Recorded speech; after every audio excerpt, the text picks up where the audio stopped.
السلام علیکم ورحمۃ اللہ وبرکاتہ۔ نحمدہ ونصلی علی رسولہ الکریم، اما بعد فاعوذ باللہ من الشیطان الرجیم، بسم اللہ الرحمن الرحیم۔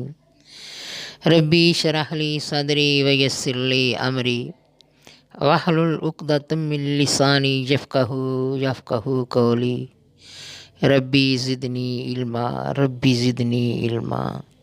اللہم فقہنا فی الدین یا رب العالمین یا الہ العالمین۔ بسم اللہ الرحمن الرحیم۔ ابو ملیحہ ایک شخص سے روایت کرتے ہیں کہ اس نے کہا کہ میں نبی اکرم صلی اللہ علیہ وسلم کے پیچھے سوار تھا کہ آپ علیہ الصلاۃ والسلام کی سواری پھسل گئی۔ میں نے کہا، ابو ملیحہ کہتے ہیں کہ میں نے کہا شیطان مرے، تو آپ علیہ الصلاۃ والسلام نے فرمایا، یوں نہ کہو کہ شیطان مرے، اس لیے کہ جب تم ایسا کہو گے تو وہ پھول کر ایک گھر کے برابر ہو جائے گا، پھول جائے گا، بڑا ہو جائے گا، اور کہے گا کہ میرے زور و قوت کا اس نے اعتراف کر لیا ہے۔ بلکہ یوں کہو کہ اللہ کے نام سے، اس لیے کہ جب تم یہ کہو گے تو وہ پچک جائے گا، یعنی سمٹ جائے گا اور سگڑنا شروع ہو جائے گا۔ اتنا چھوٹا ہو جائے گا سگڑ کے کہ جیسے مکھی، یعنی ایک مکھی جتنا ہو جائے گا۔ تو نبی علیہ الصلاۃ والسلام نے فرمایا نا، فَقُلْتُ طَائِسَ الشَّيْطَانُ فَقَالَ لَا تَأْكُلْ طَائِسَ الشَّيْطَانُ فَإِنَّكَ إِذَا قُلْتَ، کہ تم یہ نہ کہو کہ شیطان کی طرف سے یہ ہوا ہے، بلکہ اللہ کے حکم سے ہوا ہے۔ میرے اللہ کے حکم کے بغیر کچھ نہیں ہو سکتا جب تک میرے رب کا حکم نہ ہو، بلکہ تم کہو کہ اللہ کے نام سے۔ جب تم اللہ کا نام لوگے تو شیطان کو کیا ہوگا؟ تکلیف پہنچے گی اس کو۔ اِذَا قُلْتَ ذَلِكَ تَعَاظَمَ حَتَّى يَكُونَ مِثْلُ الْبَيْتِ، یعنی جب تم شیطان کا نام لوگے تو شیطان پھول جائے گا، بڑا ہو جائے گا۔ حَتَّى يَكُونُ مِثْلَ الْبَيْتِ، یعنی ایک گھر کی مثل، ایک گھر جتنا ہو جائے گا۔ وَيَقُولُ بِقُوَّتِي، اور ساتھ کیا کہے گا شیطان؟ کہ اس نے میرے زور و قوت کا اعتراف کر لیا ہے۔ وَلَكِنْ قُلْ بِسْمِ اللَّهِ، بلکہ تم یہ کہو بسم اللہ۔ فَإِنَّكَ إِذَا قُلْتَ ذَلِكَ، جب تم یہ کہو گے، اس طرح کہو گے، تَصَاغَرَ حَتَّى يَكُونَ مِثْلُ الذُّبَابِ، تو پھر وہ چپکنا شروع ہو جائے گا، سمڑنا شروع ہو جائے گا، یعنی سگڑنا شروع ہو جائے گا۔ حَتَّى يَكُونُ مِثْلُ الذُّبَابِ، یعنی ایک مکھی کی مثل ہو جائے گا، ایک مکھی کی مانند ہو جائے گا، مکھی جتنا ہو جائے گا۔ تو اس حدیث سے یہ ہمیں پتہ ملتا ہے، یہ سبق ملتا ہے، یہ سبق حاصل ہوتا ہے کہ اللہ کے نبی نے ہمیں یہ بات سمجھائی ہے کہ آپ جب شیطان کا نام سنیں،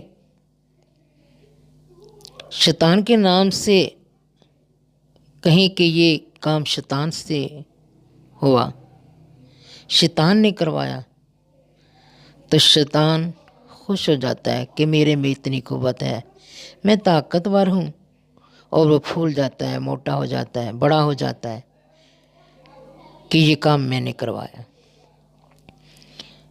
بلکہ آپ اس طرح کہیں اللہ کا نام لے کر کہ یہ کام اللہ کے حکم سے ہوا ہے، شیطان میرا اللہ کے حکم سے کچھ نہیں بگاڑ سکتا۔ اعوذ باللہ کہیں، جب تم اعوذ باللہ من الشیطان الرجیم یہ کہیں تو آپ اللہ کی پناہ میں آ جائیں گے۔ جب اللہ کی پناہ میں آ گئے تو کوئی دنیا کی طاقت ایسی نہیں جو کچھ بگاڑ سکے۔ جب بھی کوئی پریشانی ہو، کوئی چوٹ لگے، یعنی کوئی پریشانی آ جائے، تکلیف پہنچے، تو فوراً کہہ دو بسم اللہ۔ آپ صلی اللہ علیہ وسلم کے پاؤں پر ایک صحابی کا پاؤں آ گیا، لوہے کی جوتی پہنی ہوئی تھی۔ آپ سوچ سکتی ہیں کہ لوہے کی جوتی پہنی ہو اور نیچے پاؤں آ جائے تو کتنی تکلیف ہوتی ہے، کس قدر تکلیف ہوگی، اندازہ کریں ذرا۔ یوں ہی صحابی کا پاؤں میرے نبی علیہ الصلوۃ والسلام کے پاؤں پر آیا تو میرے آقا علیہ الصلوۃ والسلام نے فوراً کہہ دیا بسم اللہ، اور کچھ بھی نہیں ہوا۔ اور صحابی پریشان ہو گیا کہ یا اللہ، یہ مجھ سے کیا ہو گیا؟ ساری رات پریشانی میں سویا نہیں، یہی سوچتا رہا کہ اللہ، یہ مجھ سے کیا ہو گیا، میں نے کیا کر دیا؟ اگر صبح آیت اتر آئی میرے بارے میں تو کیا بنے گا؟ تو سوچتا رہا کہ آخر کیا ہوگا، کیا بنے گا۔ پھر کہتا ہے دل میں کوئی بات نہیں، اللہ خیر کرے گا انشاءاللہ۔ ساتھ ہی آواز آتی ہے اینا فلاں ابن فلاں، کہ فلاں کا بیٹا کہاں ہے، فلاں شخص کہاں ہے۔ وہاں سے آدمی اٹھا اور آ کے پیغام دیا کہ اللہ کے رسول آپ کو بلا رہے ہیں۔ اس نے سوچا دل میں، بات وہ کل والی ہی ہوگی، وہی مسئلہ ہوگا۔ جو ہی اللہ کے رسول کے پاس آیا، پہنچا، تو پیغمبر علیہ الصلوۃ والسلام نے فرمایا، اللہ کے نبی کہنے لگے کہ کل تو نے میرے پاؤں پہ پاؤں رکھا تھا۔ کہا جی ہاں رکھا تھا۔ اقرار کروایا میرے پیغمبر نے کہ آپ نے میرے پاؤں پہ پاؤں رکھا تھا کہ نہیں؟ کہا رکھا تھا۔ صحابی کہتا ہے یہ کل والی بات ہوگی، دل میں سوچ رہا ہے یہ تو وہی بات ہوگی جو میں سوچ رہا تھا، اب کیا ہوگا، یہ تو وہی مسئلہ ہے۔ مسئلے کی تو آگے میری بہنہ سمجھ آئے گی، ہم بہت کمزور ہیں۔ اللہ کے نبی صحابی کو کہنے لگے کہ میں نے کل ہاتھ سے آپ کو پیچھے کیا تھا، جب میں نے آپ کو ہاتھ سے پیچھے کیا تھا اس وقت میرے ہاتھ میں کوڑا تھا، میں نے آپ کو اس لیے بلایا ہے کہ میں نے آپ کو کوڑے سے پیچھے کیا تھا، اس کے بدلے میں 80 جانور لے لے مجھ سے اور مجھے معاف کر دے۔ اللہ اکبر میری بہنا، اللہ اکبر۔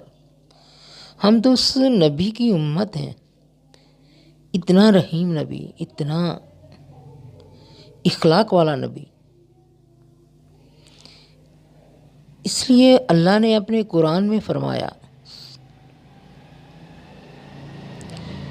کہ میرا نبی خلق عظیم والا نبی ہے، اعلیٰ اخلاق والا نبی ہے۔ تو ہمیں بھی اللہ تعالیٰ اس پیغمبر کی نقش قدم پہ چلنے کی توفیق عطا فرمائے۔ اللہ ہمیں سمجھنے کی توفیق دے، اللہ ہمارے دلوں کو دین کی روشنی سے منور فرما دے، اللہ ہمارے دل میں نبی علیہ الصلوۃ والسلام کی محبت کو پیدا فرما دے۔ آمین ثم آمین۔ السلام علیکم ورحمۃ اللہ وبرکاتہ۔